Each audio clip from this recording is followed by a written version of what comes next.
के छ कस्तो फिल भइरहेको तपाईँलाई यो हाम्रो स्कुल नमुना माविला दाबी सफा गर्दाखेरि राम्रो फिल भइरहेछ भनिदिनु त माइजू तपाईँलाई हाम्रो यो लदाबिर स्कुल सफा गर्दाखेरि छुट्टीको बेलामा सदुपयोग गर्दा कस्तो महसुस भयो छुट्टीको बेलामा आराम गर्नु पर्ने बस्नु पर्ने कति दुःख कति दुःख छ हाम्रो त्यस्तो आराम गर्नु पर्ने भनिदिनु त शोभा दिदी राम्रै छ के भयो मान्छे छुट्टीको बेलामा आराम गर्छ हामीले काम लगाइदिएको छ त दुःख भन्नु त हजुर शान्ति माइजूलाई धेर काम भएर टेन्सन भएर मलाई पनि धेरै टेन्सन भयो भान्जी के कुरा हो माइजूलाई तिर पर्यो मलाई पनि लाइट पर्यो हिजो राति 3 बजेदेखि पिर छैन 3 बाल्टिन टिपेर माइजूले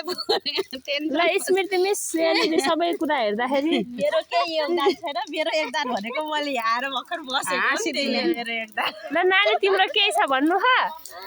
जनताहरूलाई के भन्न चाहन्छौ ल हाम्रो यहाँ माइजू हुनुहुन्छ बिहानदेखि हिजो पुरै घारी फाडेर आज पनि फाड्दै हुनुहुन्छ यहाँ आगो सागो लाएर केही भन्न चाहनुहुन्छ एकदम राम्रो छ सफा गरेर मन पनि सफा छ दिदी काम पनि सफा छ कि छैन त्यो काम एकदमै सफा छ राम्रो भएको हाम्रो स्कुल ल दुईजना नानीहरू पनि यहाँ टक्क लाएर बसिरहन् मेरो जनताहरू